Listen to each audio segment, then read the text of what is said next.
Oh, hey, CNFers, the frontrunner continues striding into fall, and tomorrow, Saturday, the 27th of September, I will be a featured author alongside Ruby McConnell for the Florence Festival of Books in Florence, Oregon. It's all day, but the conversation starts at 4:30 to 5:30, and we're just basically talking about literary citizenship and community and showing up. I'll be in Ketchum, Idaho, signing and selling books with my own two hands at the Legends Never Die Ultra Marathon on Friday, October 4th and Saturday, October 5th. Then I'll be at Fleet Feet Meridian in Boise, Idaho on Monday, October 6th at 6 o'clock, where I will be joined by Steve Prefontaine's high school distance coach, Phil Persian. Should be a fun discussion. And on Tuesday, October 6th, I'm at Old Speak in Boise in conversation with my good pal, Kim H. Cross. Stay plugged into my newsletters and BrendanO'Mara.com. Hey. Secondarily, on Instagram at Creative Nonfiction Podcast.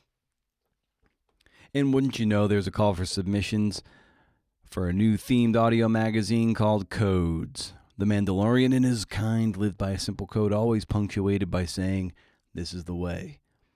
What codes do you live by? What codes were you at one time or another told to live by?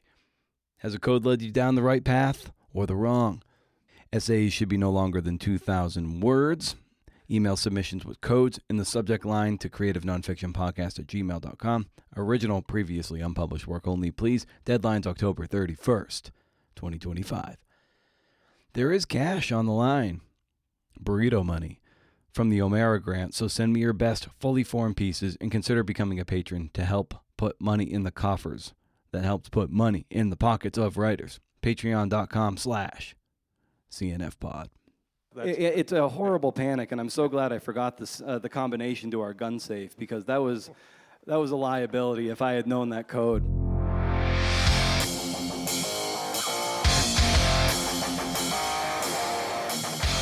Hey, CNF, it's the Creative Nonfiction Podcast, a show where I speak primarily to writers about the art and craft of telling true stories. I'm Brendan O'Mara. Very tired. So tired. Had a big eventful weekend, and my battery has bottomed out. And I'm going to the Redwoods for 3 days, so I'm producing this episode on a Monday. And what do you know? Who the fuck does this host think he is, being the guest of his own fucking podcast? The fucking nerve of this guy. That's right. For the third live taping of the Creative Nonfiction Podcast at Gratitude Brewing in Eugene, I was interviewed by the brilliant Daniel Littlewood, who kind of makes me look and sound like a jabroni's jabroni. Daniel is the group creative director, the Explainer Studio at Vox Media, Inc. He edited the documentary film Don't Think I've Forgotten, Cambodia's Lost Rock and Roll. Formerly, he was the lead producer for HuffPost's Live's multi-million-dollar sponsorship content division. He was a tremendously easygoing conversationalist. He just got a great nature to his interviewing, tremendous shot clock awareness that required next to no editing on my part. Show notes of this episode and more at BrendanO'Mara.com. Hey, there you can peruse hot blogs, tasteful nudes, and sign up for my two very important newsletters, the flagship Rage Against the Algorithm and Pitch Club. Would love for Pitch Club to catch fire. Let's keep doing it. We're going to be looking at book pitches, agent pitches, radio pitches, doc film pitches, pitches to sources of like lobbying your case that you should write about them. Yeah, pitches, they go there, man. Maybe we'll talk about my Prefontaine book proposal. Maybe my next book proposal, if and when it sells, it'll sell. It's got to sell. Oh boy, it better sell. Pitch Club will never cost a dime. I will never paywall something this rich. All I ask is for your permission, because platform is currency. Both are first of the month, no spam. So far as I can tell, you can't beat them. Also, if you care to support the podcast and throw a few dollar bills, visit patreon.com/CNF Pod. There are some rad perks, but most are just happy to throw a few bucks into my guitar case. So the frontrunner has at this point been out for 4 months. Daniel and I recorded this on July 27th. So the book was out only for 2 months at that time, roughly. This was a painful edit for me because I'm so sick of hearing myself talk and talk and talk. I'm not so sure I took a single breath during this conversation, that kind of nervous, frenetic energy. I hope I don't sound like too much of a fool. But Daniel was an incredible partner, and if something should happen to me, I want Daniel to take over CNF Pod. In this episode, I talk about my love of my editor, valorization of pain, making the case for why I was the person to write this book, asserting POV in biography, world building, and why it was a good thing I forgot the combination to our gun safe. Ruby McConnell introduces us at Gratitude Brewing, but for now, here's me. I am so sorry. Riff.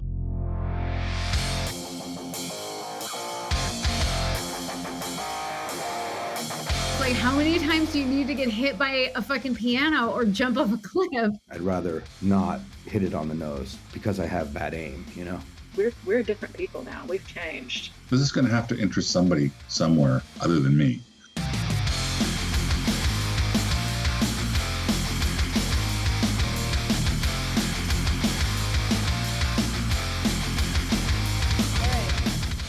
We are back. It is time for the main event, which is always exciting. For those of you that need a primer on Steve Prefontaine, here's your primer. Don't raise your hand. Don't let anybody know who you are if you need this. This one's for you. So Steve Prefontaine is known for pushing the boundaries of track and field in the 1970s, not only with record-breaking race times, but also with the way in which he chose to run and win. He gave every race his maximum effort. He competed in the 5,000-meter event in the 1972 Olympics in Munich, and he held the American record in every running distance from 2,000 to 10,000 meters. He was the very first athlete to ever sign with Nike, setting the stage for commercial sports sponsorship, especially in the fight for amateur and collegiate athletes to be compensated for the work that they do. He played a significant role in popularizing track and field, and his charismatic style and bravado created a legacy that clearly endures today. He passed away in a tragic accident here in Eugene on May 30th, 1975 at only 24 years of age, and 50 years later, his legacy is still inspiring runners from all around the world. So I give you Brendan O'Meara in conversation with Daniel Littlewood about Prefontaine, the front runner. Let's hear it for him. Before I start with the biggest and the simplest one, why Pre? Why you? Well, that is like the central question that you're always asked by, say, like an editor or an agent, especially the why you. And I'm something of a nobody, so I had to do a lot of prep to make sure that I was the right person to tell this book, because I'm not a track and field writer, and I don't have much of a track record, pun not intended, when writing a book ambitious like this. But when you're looking to sell a book, it's always great to be casting your gaze ahead to these major anniversaries. So in 2017, I was already thinking 8 years ahead when it came to him. Like, wow, the 50th anniversary of his death is way out there. I didn't know what the shape of a project might look like. But I was starting to save string, reading and rereading Tom Jordan's sort of seminal introductory Prefontaine biography, which I consider that one something of a character sketch. And then by the time I was looking to get to my book, I wanted to do more of a character study. And 50 years gives you that perspective. It was also a time in the country where we're really starting to interrogate a lot of the statues that were standing in this country. There was no bigger statue in Oregon than Prefontaine, and with a big anniversary coming up, I'm like, well, this is a good chance to reappraise his life in this modern rubric and start to maybe get to the man behind the myth and start to interrogate that mythology and to round out his character in a way that hadn't really been done before. Because over the last several decades, we've been kind of spoon-fed a particular mythology. And mythology is kind of a damning thing to fall prey to. So a biography done well is always looking to burrow below that and show a certain measure of humanity that I think we can all appreciate. I think I assume there's always this moment of, okay, I think this could be a book. What was the moment for you of, this might not be a book? I've done the research. I've thought about it. Oh, I don't know if this is going to happen. And then what'd you do? Yeah, so so many times, like I would wake up at 1 or 2 in the morning, just wondering, like, Just wanted to bring you back to that moment. it's a horrible panic, and I'm so glad I forgot this the combination to our gun safe, because that was a liability if I had known that code. Because waking up at 2 in the morning was like definitely a very vulnerable time for me when it comes to a book project. And so it was always this idea of like trying to try to find new material. What hasn't been said before? So many conversations with a lot of Pre's contemporaries were like, well, what new can be said about this guy? You know, like there's so much been said. There's been movies, there's that documentary, there's a lot of other things that have been written about him. Like, what are you bringing to the table? I was like, well, you know, you start combing through the archives, and then newspaper archives, and you find all these random names that have not been on the record before. And you hope they're alive, and you hope that the phone numbers you're able to find are valid and work, and that you don't get that awful buzzing sound of a dead phone number. And you just call like crazy. And then you start finding people who have never been on the record, who all have their little slice of Steve Prefontaine. Thousands of people. Anyway, I spoke to hundreds and read thousands of articles, but he touched the lives of thousands of people. And all those people have an experience with him. And if you can get enough of them, you can start layering those things like a 3D printer, and you get a much more three-dimensional picture of who this person is, especially getting to those people who really weren't as prominently on the record. And so those were the things that would often keep me up at night. It was just like, how does this not feel like a retread of the movies or the book that's been written before, just a little thicker? And so I like to think that through a lot of rigor and the time afforded to me by a certain measure of privilege I benefit from, that I was able to, reach that level of depth with this one. Yeah, well, you told me coming into this is a podcast by writers for writers. Let's get into the nitty gritty. So I'm gonna ask that question one more time, but ask you to specifically describe one of those moments of, oh gosh, I don't know. What do you do? Do you stand up? Do you take a walk? Do you get out of bed at 2 a.m.? What was your? Give us a flashbulb of that. Yeah. So I would, if I was in bed, yes. Sometimes a lot of times I would go to the couch at that point, and then I would be followed by Sister Kevin, our German Shepherd, and then she would jump up on the couch and she would take my foot room. And then I start hearing the claws of the other dog, Hank, and he's just sort of like a meathead. He's just like, doof, doof, doof, doof. He's coming up, so I have to slide even farther down the couch, and he gets up there, and then he farts when he gets up, so then the whole area smells. And I'm like, I just need some clear headspace. And here you two come in and imposing your will on me. Don't you know I'm writing a book? And am I writing a book? Oh, no. Yeah, am I writing a book? Am I going to have to, like, and the other thing, too, my wife is in the audience, and we weren't allowed, like, she was just like, don't spend your book advance, because we don't know if we're going to have to pay it back. I was like, well, you're absolutely right, and I was in a panic the whole time until I turned it in. I'm like, yes, I can keep the money. And so that was often a lot of the trepidation around that. But like during the daytime, when I'm interviewing people and finally getting people, I may make 20 phone calls and land 2. And it was always very energizing. So if I could get someone on the phone, it is a numbers game. Like writing a biography is a math problem. It's like you need it's a summation. Get as many as you can. And so I would get 1 or 2 or 3 in a day. And then being an introverted person, I can only take about maybe 3 hours or 4 hours on the phone in a given day, just really listening intently with these people, trying to get into the headspace of Stephen. Like, tell me, where's his head at? Or here we are here. Where's his head at? Where's his head at? What was he like in the quieter moments? We know the track. Like, I know the crowd was loud. That's great. But I want to know a little bit more about him in the quieter moments. And then you start getting some of that stuff with his high school teammates. Like, oh yeah, well, what was he like away? Like, when would you wake up in the morning? If you went on the run, what were you talking about? It was always girls. And he was a bit of a prankster too. He would do those things where you'd run by a sign and smash his head on fake like he's smashing his head on the sign. It's like, all right, this is cool. This is the stuff giving me altitude and giving me confidence. Like, okay, I'm starting to tread into some areas that haven't been done before. Some heavier, some lighter.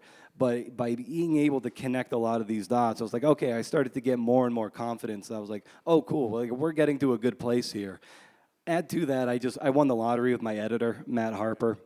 brilliant editor, and he was so invested in the project to see it through. We had great 90-minute conversations, just kind of like talking it through. It's just like, all right, like, what are these things really saying about him? If you're going to write about a race, so what is it about that particular race that is eliciting something about his character? That's why 60,000 words from this original manuscript were cut, because there was a lot of bloat in there because I threw so many cool things up there. And so a lot of that stuff had to fall by the wayside when you're like, okay, this particular race is his real assertion on the track, when he might have really ossified a certain bond with the crowd. Okay, that matters. How can we bolster that up even more? So as I'm starting to get more of those dots to connect, the stress levels come down a little. So to distill a little bit, get on the phone. Yeah. Talk to people. Get an interview. Move forward progress. Was that really what sort of kept you moving over some of these? Yeah, exactly. So like in my bullet journal, I would start, and for my next book, I have a specific notebook for it that I call the compendium, and it's just like giving me an itemized look at what I'm doing on a particular day. Who did I leave a voicemail with? Who did I text with? Who did I email? Did I reach this person? Did I leave a voicemail? And I hate nothing more than doing cold calls. Like, it's my least favorite thing in the world. It like gives me tightness in the chest. Hate it. It's just not in my nature to just get on the phone and just randomly call people who don't know me, and they have this random North Carolina phone number, and I'm calling, for this book, predominantly calling Pacific Northwest people. Yeah, that was my hell. Like, so much of this book was my hell, and that one in particular was certainly part of it, a significant part of my hell. And I would have a script on my monitor in front of me. I would be like, hi, I'm Brendan O'Mara. I'm a sports writer based out of Eugene, Oregon. I'm under contract with an imprint of HarperCollins to write a book about Prefontaine. Pause for, ooh. Yeah, it was just like, it's just like, I understand that you were a competitor or teammate, or, fill in the blank relation there. And it's be like, I'd love to set up a time for a phone call, and no experience is too small. I would love to just have you on the phone, and we can get to talk about how your life overlapped with him, no detail being too small. And then most of the time they would call me back, and then we would just start, okay, what was your earliest memory of him? And then you start, it's a very surface level question. Oh, what do you think about when you hear his name? And they will give me something else. And then we start burrowing a little bit deeper and deeper and deeper. And then I know I'm getting to someplace rich, usually like 30 minutes into these conversations where you're starting to get to the meaning of things versus just what happened. So you hate phone calls, and you are a journalist who has a podcast. Yeah. Okay. You got. Yes. Yeah. You're realizing just how incredibly weird a career path I have chosen for myself. But I owe my mother a debt of gratitude, because she is the greatest listener that anyone will ever come across. And a lot of my friends growing up, they would just sit on the couch with her, and they would just talk her ear off. And she was always just very good at listening. We always had Visa-subsidized snacks in our cupboard, and so we'd always have all kinds of junk food in there, and everyone's just coming in, grabbing junk food, and IBC root beer, and ho-hos, and whatever, ding-dongs. And so they would sit on the couch, and she would listen, and that's the kind of slow journalism that I like, and I think I took from her, that ability to sit and have a conversation. It's not like adversarial journalism. It's this kind of stuff of like, I want to know where you're coming from. I want to seek a greater degree of understanding, and the better I can do that and get into the sensory details of a particular scene, then maybe I can build a good scene and convey it on the page in a hopefully skillful way. I think you gave me a great segue there with sensory details, because one of the things I wanted to talk about that really comes through in the book is pain.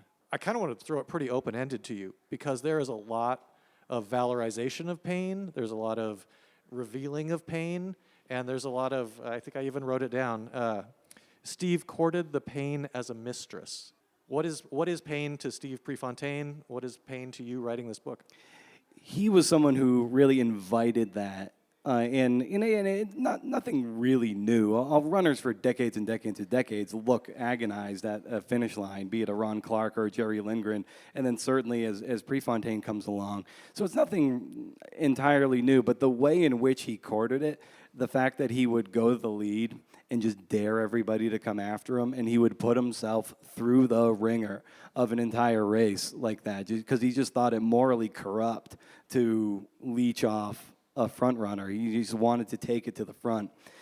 So as a result, he would speak about it openly, about just having this degree of inviting it, and I think he fed on it. He would invite it, and knowing that other people behind him were going to start to feel it, because he felt it. He was honest about it, but he thrived on it. He ate it.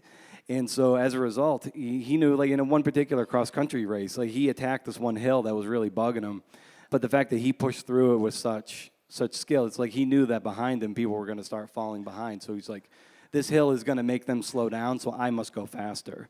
And he did that. He would go win that NCAA championship. Yeah, there were any number of times where he would be at this one particular race, 1970 against Washington State, a dual meet here at Hayward. It was the race that kind of put him on the map in terms of the 3 mile. He won this race by 200, probably about 200 yards. And it was one of those things where no one had any business winning a race. You don't get any more points for winning it by winning by that distance.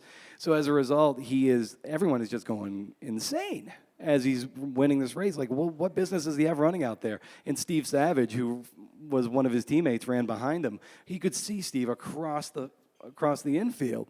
And it was just one of those things where he had no business running that far ahead, that hard, because what point was it? But the point was the connection, and the point was the pain.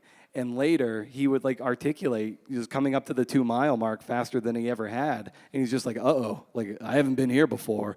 And I got another mile to go. And it's just what choice did he have in his head but to keep going and to keep inviting it? Because the more he invited it, the more the people gave it back to him. And it just put more wind at his back. Do you think writing an unauthorized biography let you be more honest about some of the pain that Steve went through in his life? Oh, absolutely. Yeah, an unauthorized biography, for people don't know, it's kind of got a bad name for itself just on its term. It feels kind of salacious. But all it is journalism. It's just a journalistic biography where hopefully you work in cooperation with central figures or the family, but not in collaboration where those central figures might be able to sanitize certain things that might be a bit unsavory. So I don't think I would have been able to get away had it not been unauthorized. At the very start of the book, we're kind of get a window to the abuse that he suffered at the hand of his father primarily, and how Nita Prefontaine was his protector, would pick him up and shield him from abuse. Ray Arndt, his first cousin, witnessed his father. He'd take out his belt and just beat the shit out of him right there. And it was just one of these things, that degree of abuse was literally beaten into him at a young age. I don't think I get away with that if it's not unauthorized. That's the kind of journalism that you get. That is just what you're able to report on when you don't have to answer to anybody except what you hope is the truth.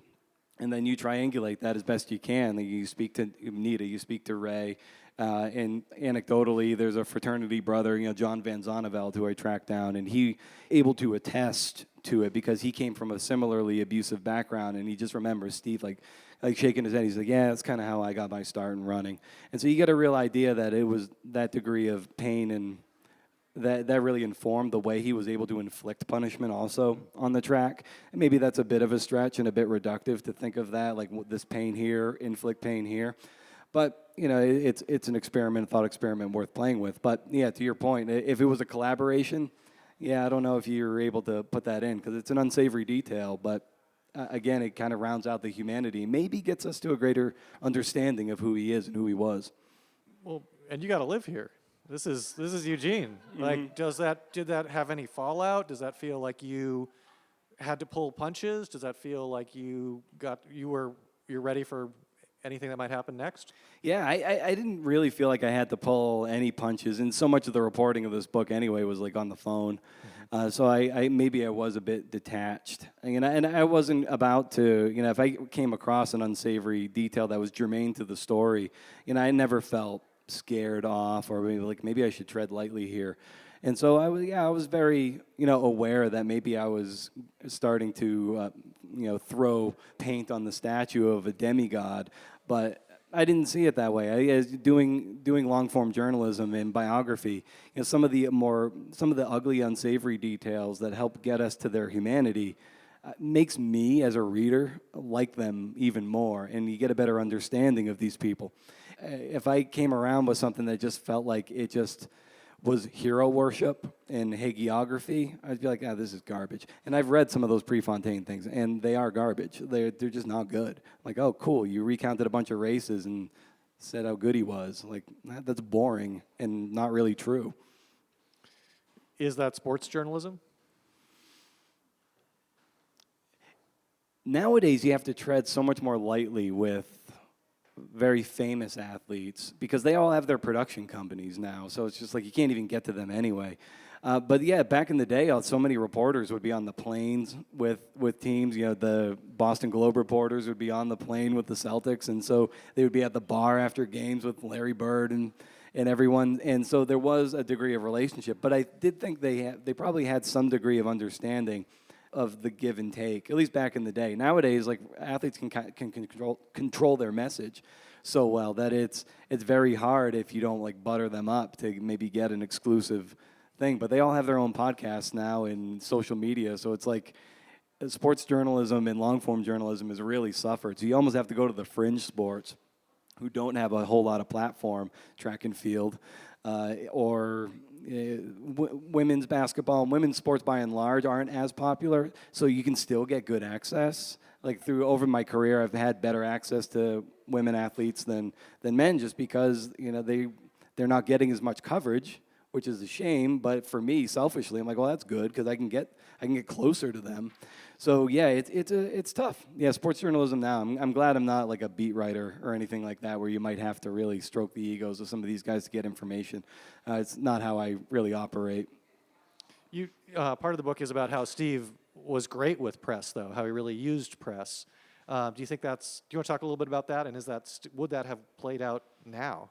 Yeah, he was built for Instagram. The way he looks and the way he was very vocal about his training, you can really picture him posting these training videos that you see a lot of these modern runners do. But not having that at his disposal back in the day, he was great copy every single time, and like great copy begets more attention. And so all these reporters were always going to him, right, from a pretty young age. Like his freshman year at the U of O, he was just all over the news. And he was just very honest, and he gave great content, and he was funny, at times irreverent, but most of the time very just kind of brash and arrogant, which really rhymes with what we see today. When he was just coming up, he would write these dispatches back to his Coos Bay paper, and he'd just be like, this is where I am. Like when he was going to Europe, he would write these letters to the editor, and they would publish it in the paper as like a column. And this is an Instagram post. This is him having that bond with his fans, a real authentic bond of him just like he couldn't wait to land when he got to Paris so he could go for a run and all this stuff. And all those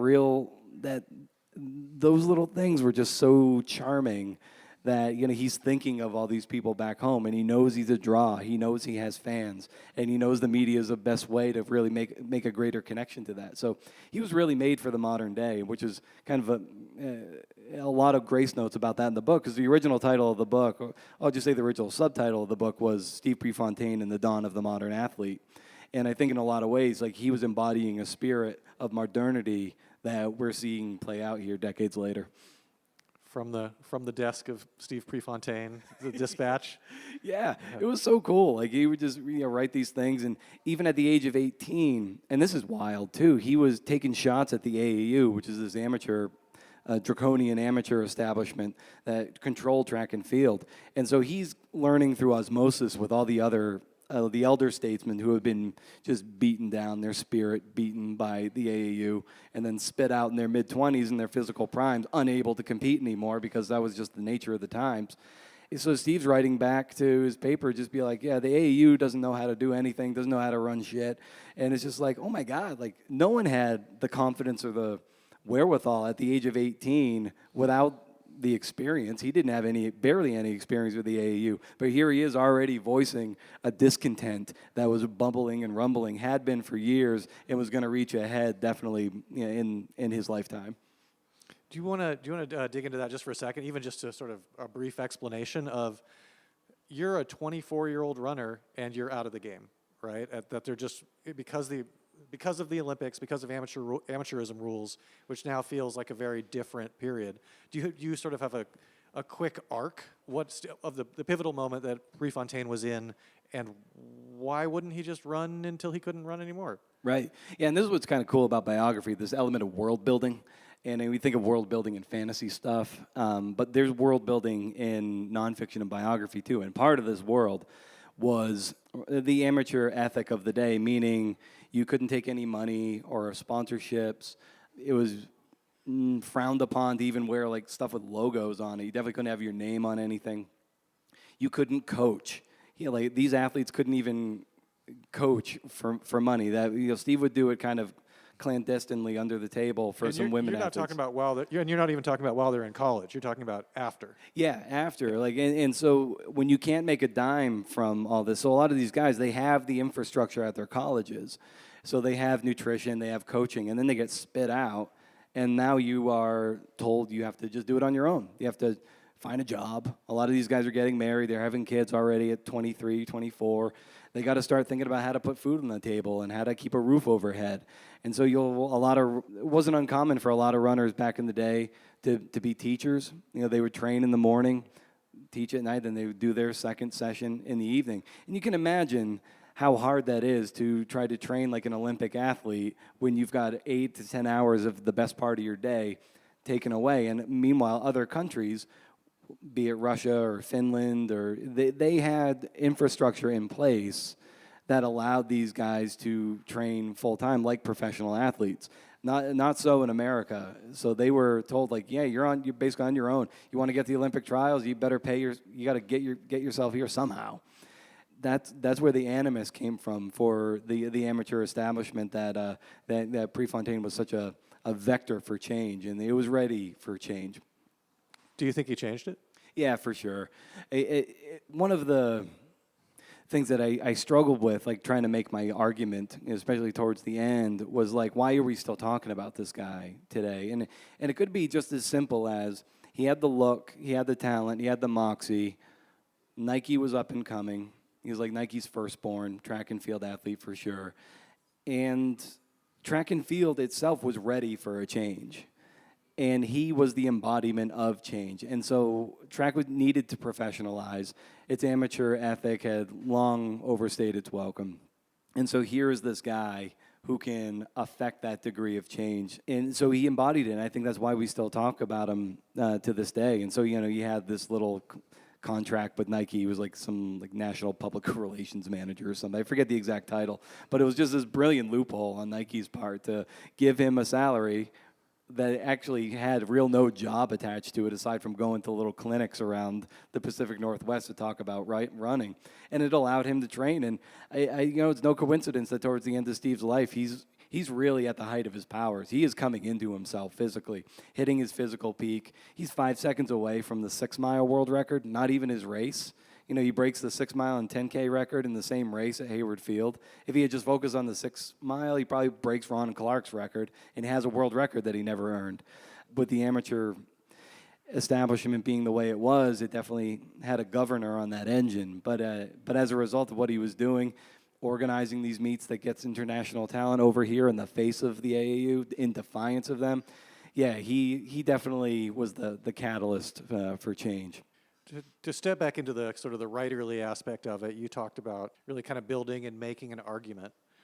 How much of that came early in the process of thinking about this book, and how much of that really developed as you did those phone calls, as you learned these things, that were then in contradiction with other things that you'd learned?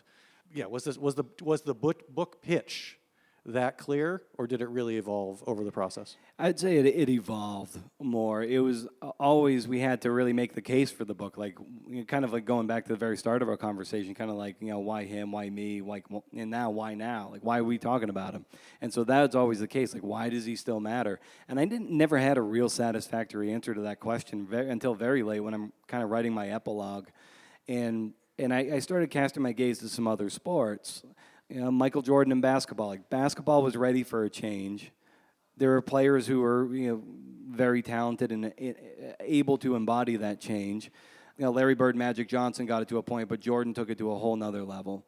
And, Tiger Woods in golf, well, whether golf wanted or needed a change, he changed the sport, and he's going to be forever spoken about how he changed it, the money they brought in, so everyone finishing 58th can now, make a damn good living. And, Caitlin Clark now in the WNBA, there have been far more talented players than her who have played before her and certainly after her. But the way she plays and how she has embodied just a new kind of energy, she's going to be associated with a fulcrum moment for the WNBA. And so it was seeing these other sports, and it really comes down to luck. I think it came down to, it was Nike at its birth, it's Bowerman, it's Phil Knight, it's Pre's look, the way the establishment was crumbling at the time, and the way he was about to prop up others. It was just, it's one of those deals where, it crystallized once I had this hundreds of thousands of words of writing, and I was like, okay, this makes sense now. And I hope I make a satisfactory argument at the end. I don't know, that's up for the reader. But I think I landed at a place where my editor and I felt pretty confident we landed on a good conclusion. And you can find out when you go purchase a book from J. Michaels. You also stole part of my last one, which is the Phil Knight quote that you use in the book, where Phil says, "I asked myself time and again, what was it about Pre that triggered such visceral responses from so many people, including myself? I never did come up with a totally satisfactory answer," which is a great quote. Even he had a hard time articulating why. I think it was just this, it's one of those things you just felt if you were there. And so through the reporting, it's like, can I get you there too, to feel his vitality and maybe why we are still talking about him today. And just through the research and the reporting of the book, he came to life to me in a way that I didn't really foresee. Like, he felt so vibrant and vital and alive. And then I would forget that come 1975, he's going to die. And I would be like, oh, shit. I feel like I just lost a friend. And then I'd get access to another archive, and I'm like, oh, cool, I get to start over again, like his first mentions of him in the early 60s. And I'm like, all right, here he is. He's coming to life again. Like, he's like reanimated.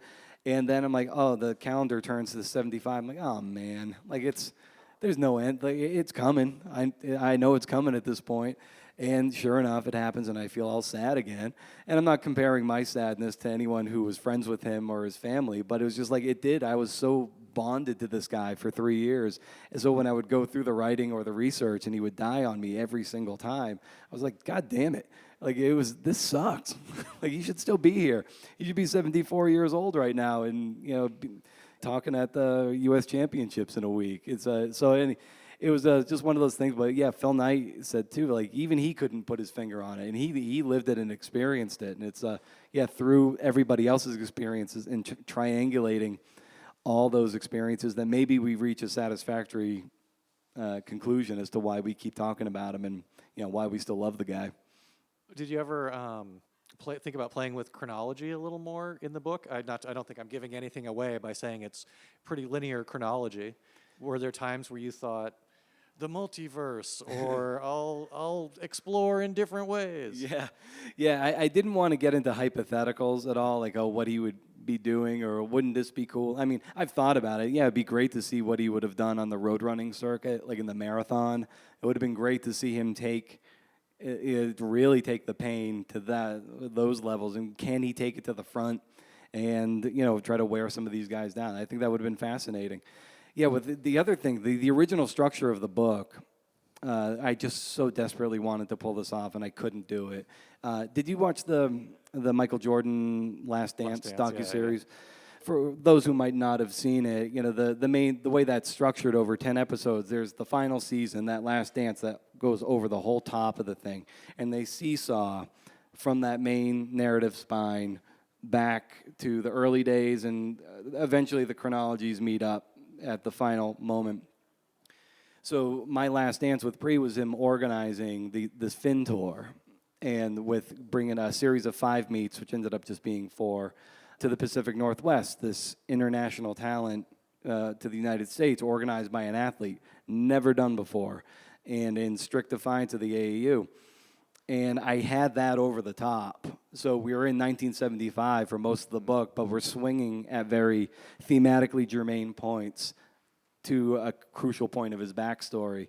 And it just didn't have enough heft or backbone. It just sagged under the weight of everything else in his story. So I couldn't pull it off, though my rough draft did have that hanging above it. But the problem was you'd be there for maybe, let's just say 5,000 words, and then you'd be out of it for 10 to 15,000. Like, you would just get too far away from it.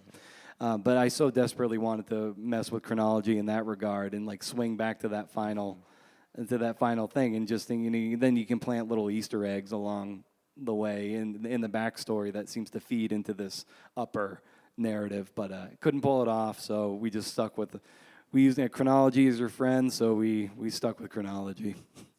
I think you might have answered my question with the we, but it sounds like your 90-minute conversations with an editor might have been around chronology.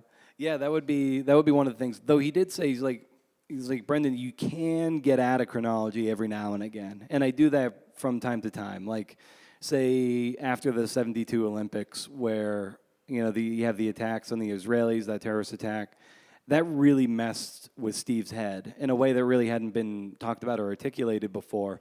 And so, like, when we're trying to metabolize what's happening there, there's a 1974 article that I kind of cite in the '72 chronology, being like, in 2 years' time, he's basically going to say, like, he says, like, the Israeli thing, like, that messed me up. That took me a year to get over, a full year.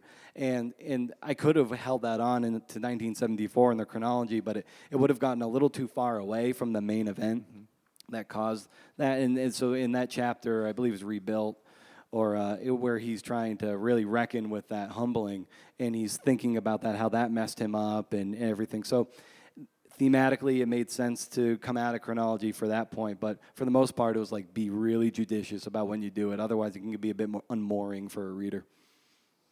Well, we're getting close on time here, but also, sorry, that wasn't supposed to be a connection to time. But part of that question for me is, what is an editor telling you? How are you hearing it and putting it into practice? Yeah, when we have these conversations, I have my notebook out, and I take pages and pages of notes from Matt. And sometimes it was just us, just talk. I would ask him, because he works with dozens of writers, very prominent, well-seasoned writers. But, what are the things that they're struggling with, too, that maybe I could learn from? And he's just like, he would always kind of dance around that, because I don't think he wanted me to get into a comparison mindset, be like, oh, Jeff Pearlman or it works like this, or Howard Bryant works like this. He would really keep it on me and keep it on the story here.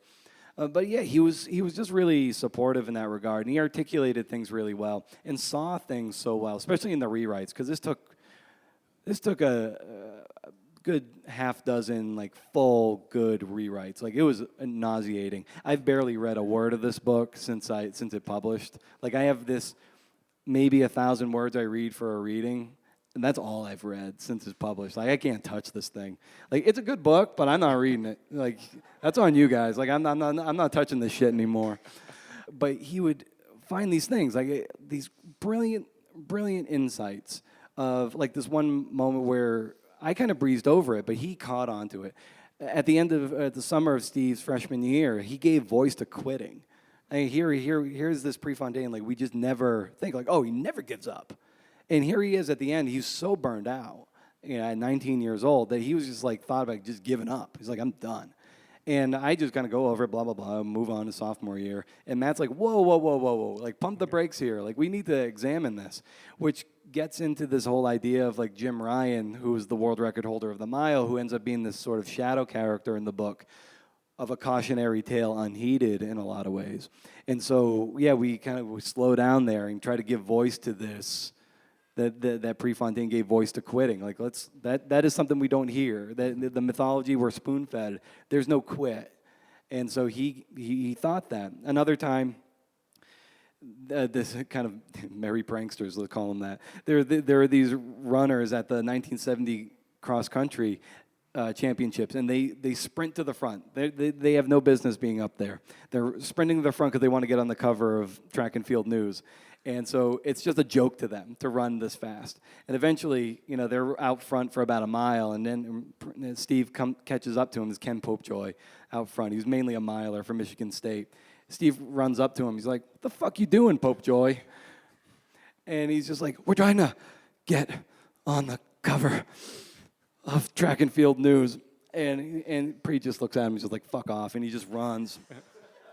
And he just goes off and dominates the race and wins. And awesome anecdote, still in the book. But my editor was just like, well, like, hold on, you need to put your thumb on the scale of why this matters now. Like, you as the author, there's no first person in this, but, like, you have your thumb on the scale. You need to assert your own point of view. Like, this matters because why? Well, for those guys, going to the lead was a joke.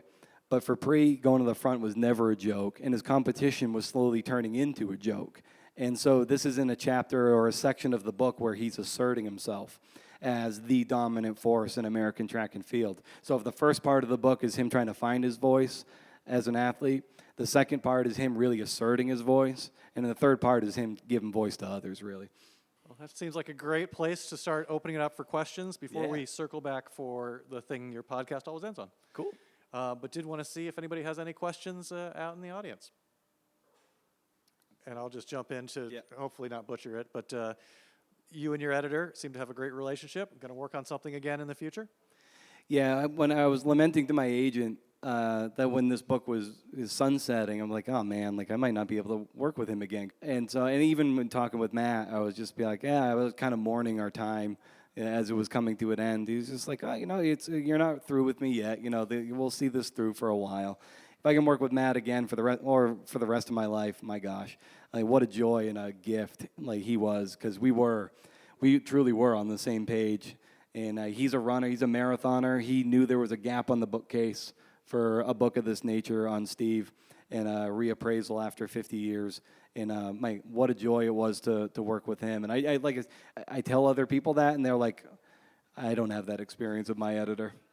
And I was like, I know I won the lottery. Like, I get it. Like, I sing his praises every chance I get. I think I wrote 6,000 words to him in the acknowledgments, give or take. And so I loved every second I had working with him.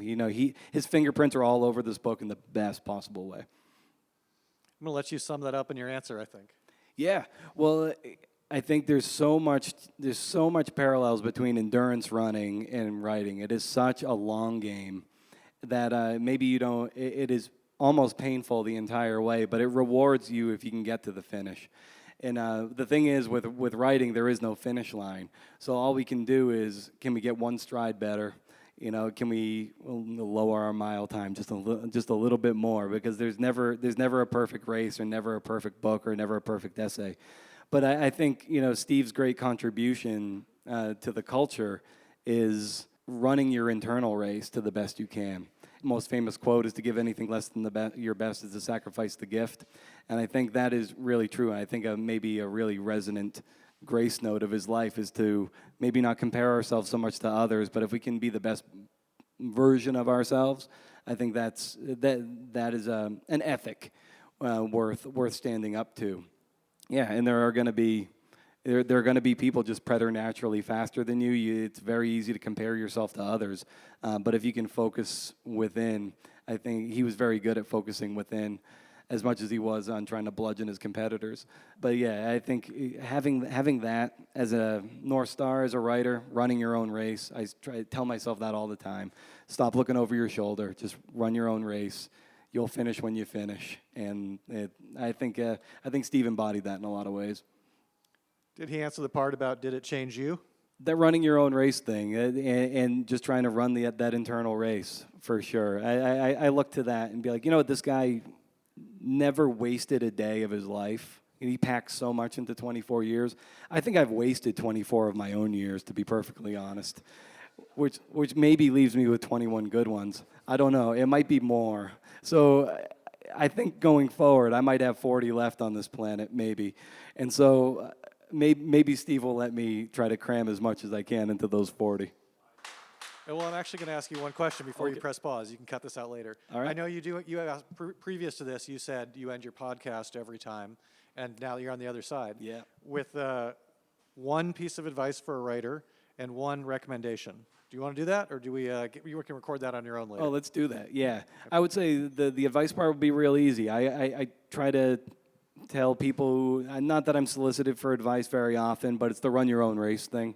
It nowadays is so easy to compare yourself to the airbrushed vision of other people on social media, to how shitty you feel almost every single day. Like, I'll never forget just writing these like winners and losers from the Daytona 500 slideshows for Bleacher Report, like for $50 on a Sunday.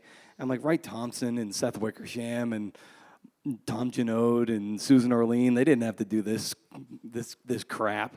But this was all, it was all part of the practice.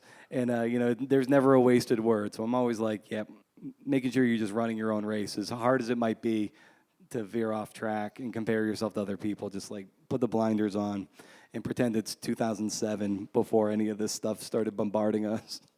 One recommendation. I had my first full body massage a few weeks ago. Maple at Aveda. Set up an appointment. It was the most wonderful experience I've ever had, I think.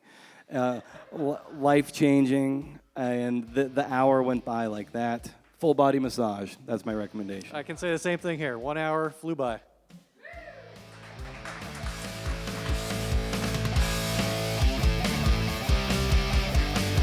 Well, what do you know? What do you know? For those who haven't seen me at a book event, there you go. There's me rambling. Thanks to Daniel Littlewood for taking over the reins, coming down from Portland, Oregon, taking over the reins of the podcast so I can further feature the front runner in front of millions of devoted listeners. Fact checker just said it to dozens of listeners. Don't forget to subscribe to Rage Against the Algorithm and Pitch Club. Both sign-up forms are at brendanamaro.com. Hey. I also hang out on social media at Creative Nonfiction Podcast from time to time. All right. So stay wild, CNFers. And if you can't do, interview. See ya.